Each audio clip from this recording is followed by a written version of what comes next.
The easiest way to make the Eagles fan base like you is to just say Jalen Hurts is great and the coaching staff sucks. That's it. Yeah, They'll exactly. love you if you say that. We'll take all super chats on the show right now. We got about 30 minutes left to play. John, anything else in the game before I hit to the super chats that we didn't talk about or that's on your mind after the game? They dropped they collapsed basically versus Dallas in Dallas. 24 unanswered points for the Cowboys. The Eagles go 3 straight drives of touchdowns and then a goose egg for 41 plus minutes of gameplay. And the off defense gives up almost 500 yards. Yeah, I don't think we're paying enough attention to what went on in the secondary, and I'm not talking about the completions to George Pickens. I'm talking about the injuries because I think if you can point to this Eagles run, which is now 24 of 28 because they lost, the biggest contribution to that was health, keeping the key players on the field. And you've already seen, we just talked about Lane and Fred, the difference.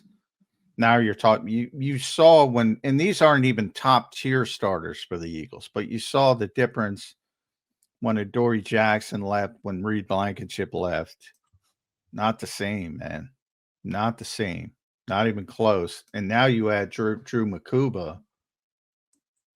There's a good chance that Caleb Williams, and again, I think it's somewhat mitigated by he's not the most consistent thrower of the football in the world, but he could be facing Sidney Brown and Michael Carter maybe at safety this week. Shouldn't say next week. Yeah, we will see what happens. All right, let's go to some super chats here. Zeal checking in at the start of the show. Zeal, thank you, brother.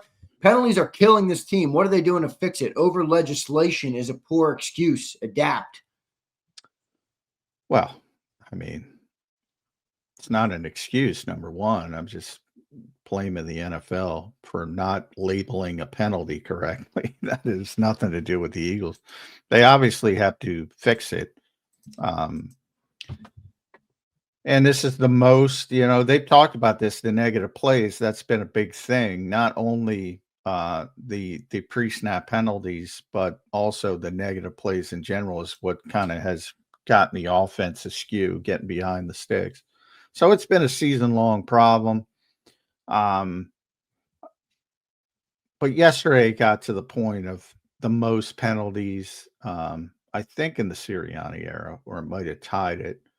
So for that first game in Atlanta, when they had a shitload of penalties, not good enough. Nobody's saying it is. But yeah, lining up is the stuff you got to worry about. Yeah, that's just ridiculous. You got to be able to line up. And that's been an issue. No doubt. Here's quick one.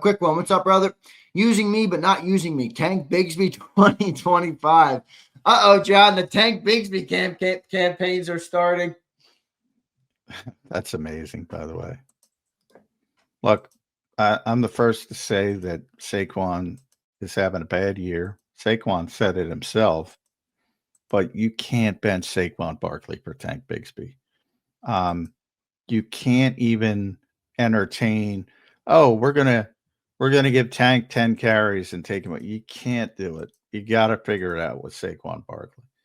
And if he doesn't have it, if he's totally lost it from 482 touches last year, which I don't think is the case, then that's an off-season issue. But you can't bench a player of that category, even think about 50-50 or even think about taking without an injury. You can't do it. You just can't do it. Here's Brian Garner. I had them losing by 3, but to lose after being up by 21 is crazy. Poor execution. Discipline was 16. It was 14, but that's fine. 14 penalties and injuries to the secondary contributed to it. Barkley looks indecisive. Great word for it. And Cooper was bad. Agreed on all fronts, Brian. Yeah, I don't know what's going on with Saquon with the Cooper stuff. Yeah, I mean, he looked bad compared to what Cooper. But again, look at the other guy. Look at the other guy taking it off his helmet. That was a pretty good game by the other guy. You're not going to be facing him every week. at least the year he's having. By the way, 9 targets, 9 receptions, 146 yards. 9 targets and 9 receptions is crazy. And then you added the yardage, the touchdown. George Pickens is At some point, occasionally you have to give credit to the other team. He's a Just top receiver in occasionally. football this year. He is. Oh, I said he's a second-team All-Pro. Yeah. He's one of the top 4 receivers in football this year. Brian, thanks, brother. Appreciate it. Here's worst behavior. What's up? The team is becoming arrogant. It seems like they truly thought 21-0 was enough. And they're very arrogant. They all stopped. That is true. They are tremendously arrogant. Where's that from? Coaching quarterback? Winning. Winning, but you don't have to, just because you win doesn't mean you automatically by default become arrogant. It makes you arrogant. New England, all great teams are arrogant.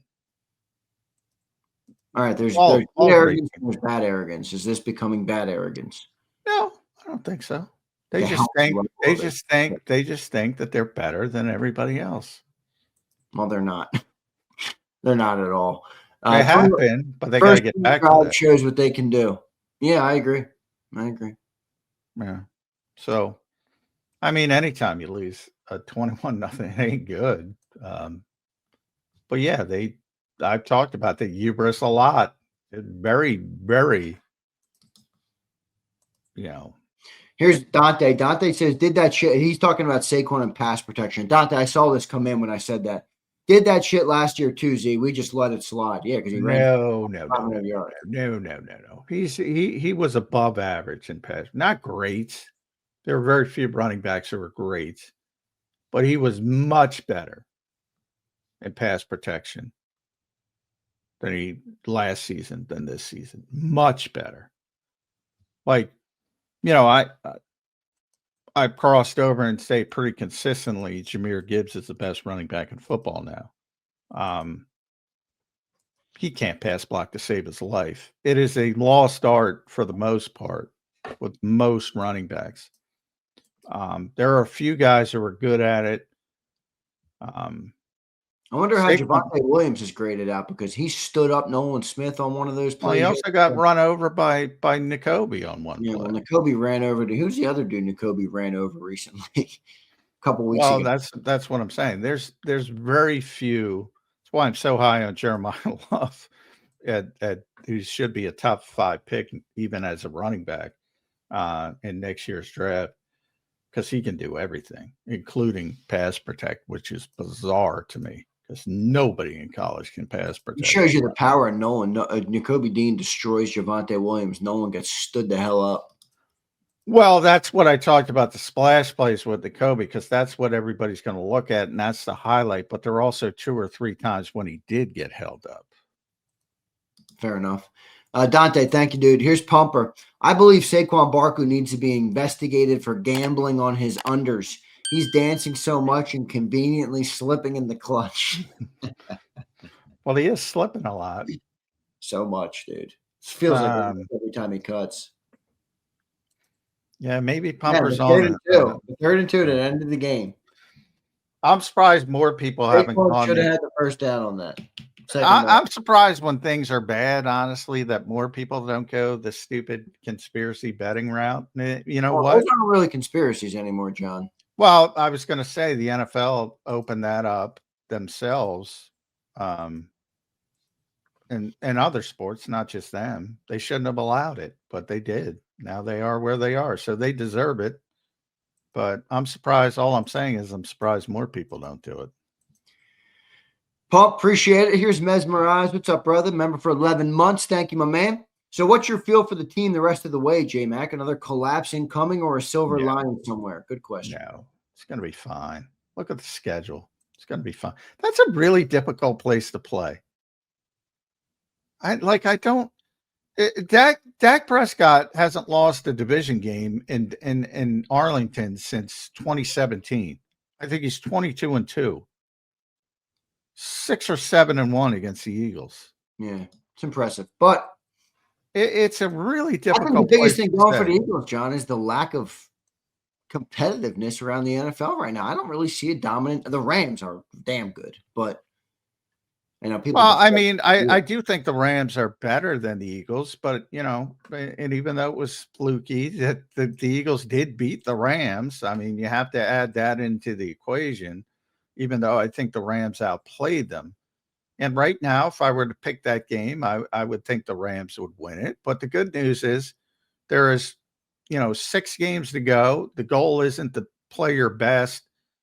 The Eagles are certainly going to be in the playoffs. The goal isn't to play your best on November 23rd. It's play your best in January and February. Chicago, they're going to win. The Chargers are You're like really confident about the Chicago game.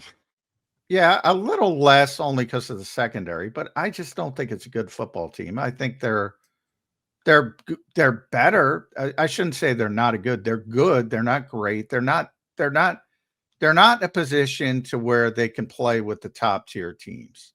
I don't think yet. I don't disagree, but they're a resilient team, and Ben Johnson has done wonders with that. Again, I think still being a way off schedule.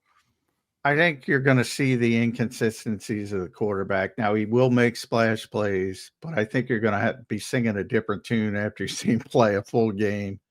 The Chargers, their tackles crippled them. Losing Joe Alt and Rashawn Slater just crippled that team. That would have been a tough game. I don't think that's a tough game any longer. The Raiders are an absolute disaster. Firing Chip Kelly today, already fired their special teams coordinator. The Commanders are a disaster. They got them twice at Buffalo. Who knows what that game's going to be? And if both teams are playing, neither team's playing something, who knows? It's like Eagles light over there, John. They got Kevin Byard, they got DeAndre Swift, they got Gardner Johnson. All them guys are coming back. The Eagles could use Kevin Byard and CJ this week. Yes, they could. Because of the injuries. Only because of the injuries, but I think they're going to be fine. Vick's going to come up with stuff that's going to confuse Caleb Williams. I agree. I'm pretty confident. He will make plays though when a play breaks down. Oh God! Oh yeah. Well, that's the thing. It's you want him to play on schedule. That's how I describe it. Right. As Ben would, and I would agree with that. Here's Caleb, Corporate Pump. How does the guy who this fan base says is a top 5 QB fail 3 weeks in a row to sustain a game-clinching drive? Oh, it's all the O-line and Kevin Patullo's fault with a clown emoji. Pumper coming after Hurts. Well, he always comes after Hurts, but I mean, I mean, look, I'm always players first. When it's good, players first. When it's bad, players first. He's part of it. I thought he played one of his better games, but that last drive, I thought it should have been pretty easy for him the way they were playing to just nickel and dime them down the field. And they started off well, and then it went to shit. So, I mean, I don't think that last drive was what it should have been for the Eagles. Here's worst behavior. Saquon's issues are simple. The Madden cover curse. I don't go down there. Yeah, I'm not a big curse guy. So, I prefer reality. Me too.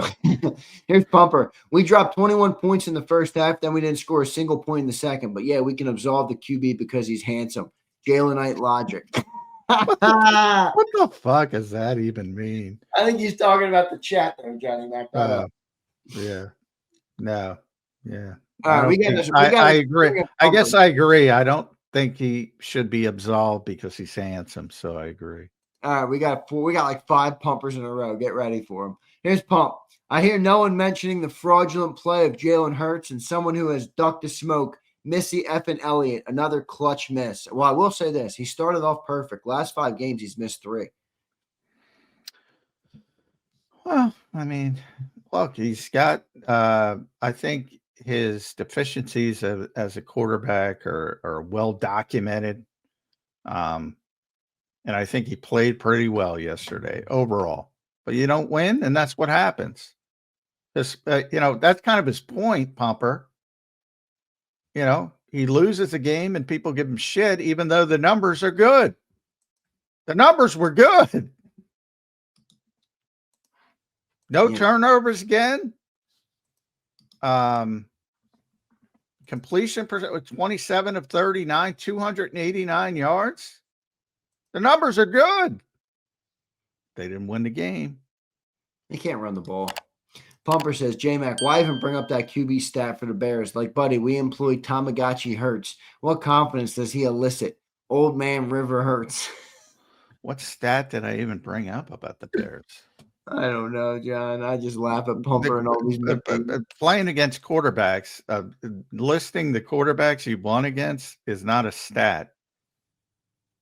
That's the only thing I mentioned. Right? Well, I think that's what he's talking about, and he's saying that he doesn't believe that Hurts. That's not a stat, but yeah. So yeah, I would digress. Here's Pump again. Nick, Jalen, I trust you to make a play. Hurts. Take a sack. Well, that was a bad sack, which I've said pretty consistently. But I have to see what happened. Obviously, AJ wasn't open. That was pretty clear. From there, probably something he could have went to, but can't say it with 100% certainty. Pump again. Told everyone this fan base does not hold Hurts accountable. When we lose, we can't blame him, and when we win, we can't even boast. This is the Jalen Hurts tax. Well, they definitely don't want to blame him. The vast majority. Some are like you, Pumper, that hate him to a certain extent. Much smaller. But much smaller group, yeah. The group that, thinks he's not above criticism, they're just as ludicrous as Pumper. Well, the easiest way to make the Eagles fan base like you is to just say Jalen Hurts is great and the coaching staff sucks. That's yeah. Exactly. They'll love you if you say that. Exactly. JH says 11 games in, the eyes don't lie. Tank is getting more yards every time. Politics of the salary aside, should we be using him more? No. Even with the politics aside? Yeah, no. You still don't think they should switch it up a little bit? Xavier Gibson looked pretty good until he didn't. You think that's Tank Bigsby too? Yeah. History says he's going to put the ball on the ground. Yeah, fair enough. Well, Saquon put the ball on the ground yesterday, John. Yeah, all right. He did. Once, and how many times has he touched it? That was number one. If you get one from Tank, but you get a more productive running game. I'm saying you're going to get more than one if he's getting the same amount of touches. And he's not going to get the same amount of touches because you're going to get more than one, and you can't be on the field if you don't have good ball security with this team. Pump, here goes Pump. You don't abandon the run. Good football teams don't stop handing it off. Exhibit A, the Super Bowl. Let Dallas pin its ears back, down 21. I don't know what the Super Bowl has to do. They didn't let the offense pass the 50-yard line for 8 consecutive drives.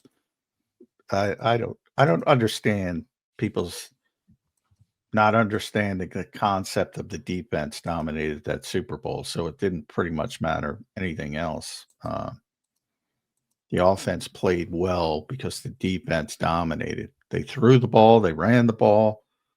Saquon had one of his worst games from that point, but it didn't matter because the defense dominated. When you don't allow a team past the 50-yard line for 8 or 9, I forget if it was 8 or 9 consecutive drives, you're going to win the game. Yeah. And by the way, they had a pick 6. They got points too. Yeah. I mean, they dominated. Here's Zeal. Ironic Kuro, he says, go back to the 96, 97 Eagles. I would take those teams' offensive coordinators over Patullo any day. John Gruden.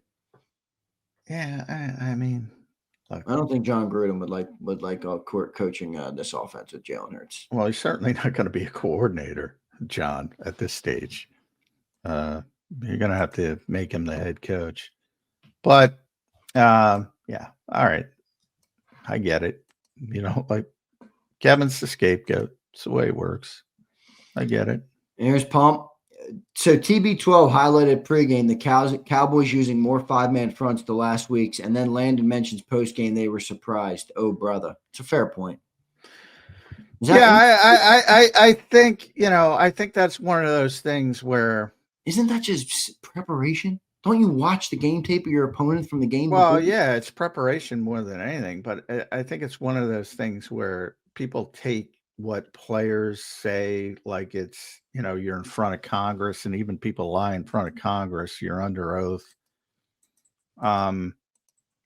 Landon probably wants it back right now, but can't get it back. I don't know why I said it. I'm not there, but it's not true. Jeff Stoutland certainly knew they were playing 5-man fronts. Maybe he's not paying attention. I don't know what to tell you. But either way, it's on the player. Because, and by the way, even if the Eagles coaching staff, and you want to say it's Kevin Patullo is forbidding, because you don't want to blame Jeff Stoutland, I assume. So let's say Kevin Patullo is preventing Jeff Stoutland from informing his group that they're going to play a lot of 5-man fronts. This is the modern NFL. Almost every team now has variable fronts and plays 5-man fronts. Landon Dickerson has seen that a million times. So it doesn't hold water any way you look at it. Pump, appreciate it. Super chat. Here's Roll Philly. AJ, game on the line and he gets locked up by Bland? ? Yeah, he did. He had a great game and he got locked up at the biggest moment.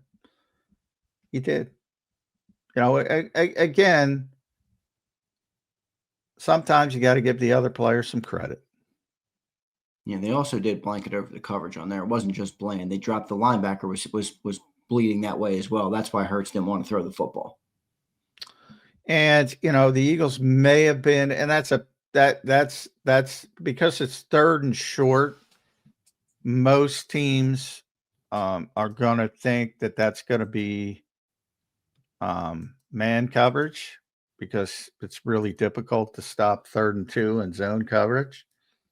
So most are going to toggle them. I don't know. That might be something to complain about with the coaching staff, because Eberflus is going to be more apt to run some kind of zone.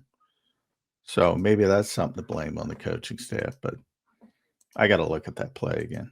Yeah, I watched it a couple of times. I didn't see the all 22 or anything. I just saw the replay of it where they did the spider cam, whatever it is you called it. Here's tea time. People were saying the pass offense affecting Saquon in the running game. I was saying that. I might be proven wrong. In actuality, Saquon is just not playing good. Well, I agree with that. He admitted that. I don't. Anybody make an excuse? He's not playing well.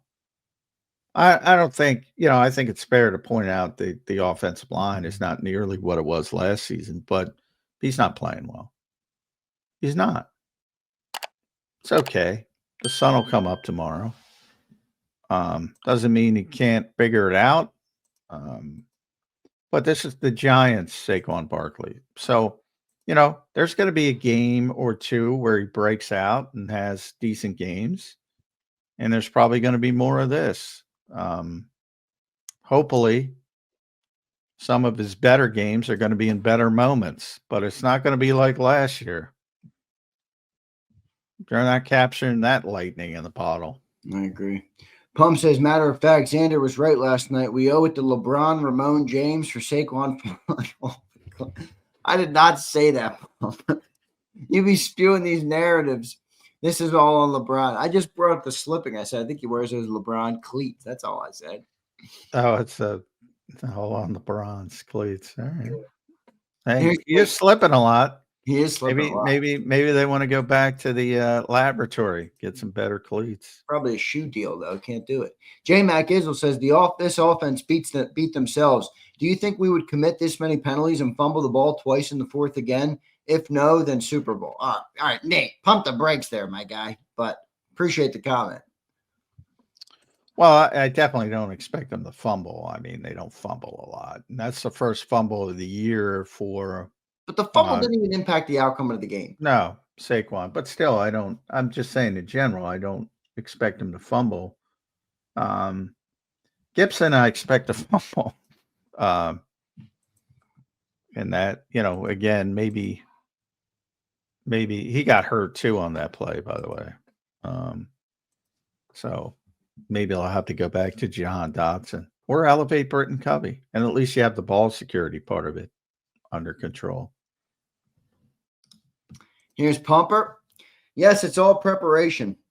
It's been like that with Hurts at the helm. We call him Preparation H. We behind the 8 ball already. Tanner would never. Yeah, the uncertainty of the guy you've never seen play. Everybody loves that guy. Be careful what you wish for. Here's Roll Philly again. To be fair to Patullo, we can't blame him for not being aggressive and then also complain about not running the ball up 21, but coaches can't adjust. My favorite word, the adjustment. Yeah, I mean, generally when you're up 21-0, you try to run the ball more. Generally, it makes sense. They couldn't run the ball. And they had a bunch of penalties. Now, the penalty stuff is, especially the pre-snap stuff, is, as Nick says, master the things that take no talent. Well, they can't master it, so maybe it does take some talent.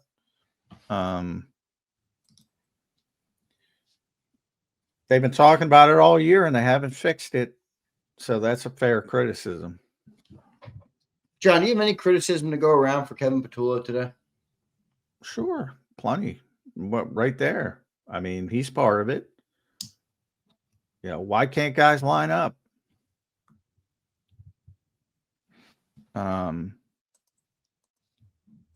The false starts, again, some of those are baked into the environment and all that stuff. But when you get to a certain level, got to sharpen that up. That's Stoutland as well. But certainly Nick, Kevin, they're part of it. The confounding part of this offense is again, they can look so good and look so bad in the same game. They look like they can't be stopped, and then they look like they'll never score again. There's got to be a middle ground. You can't score every time you have the football, so you can't keep up touchdown, touchdown, touchdown. I think Indianapolis had one of those games this year.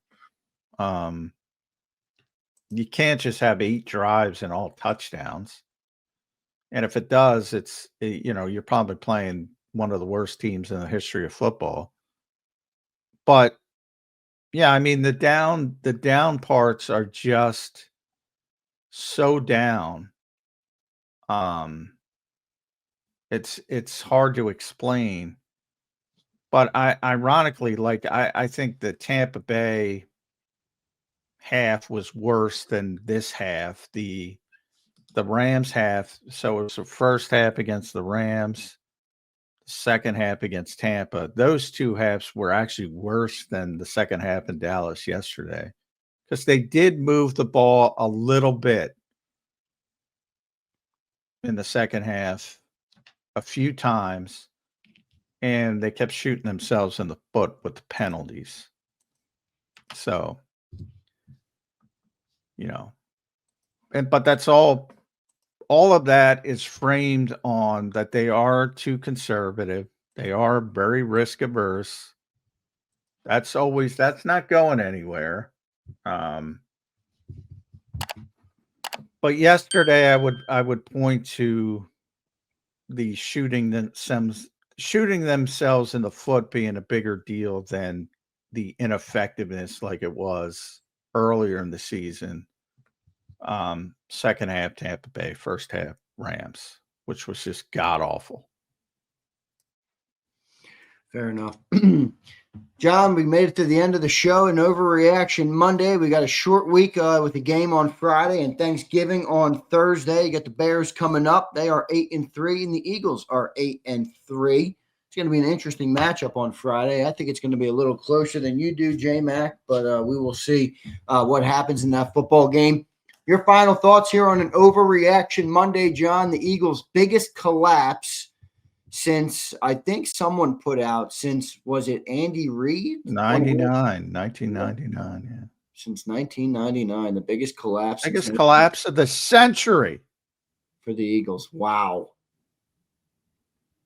But, yeah, I would encourage her, don't panic. It's good to get on the field. Watch the Steelers-Bears game on whatever Game Pass. They were not impressive.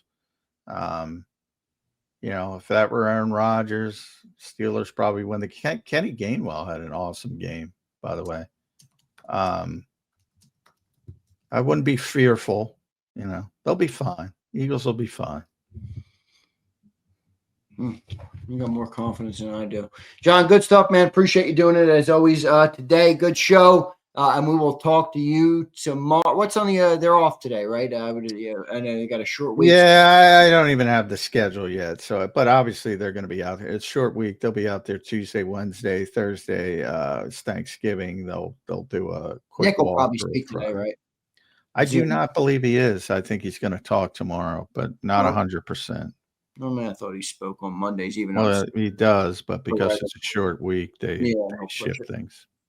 Right, makes sense. All right, John, good show, man. Appreciate it. All right, see y'all. All right, thanks, John. There's Johnny Mac.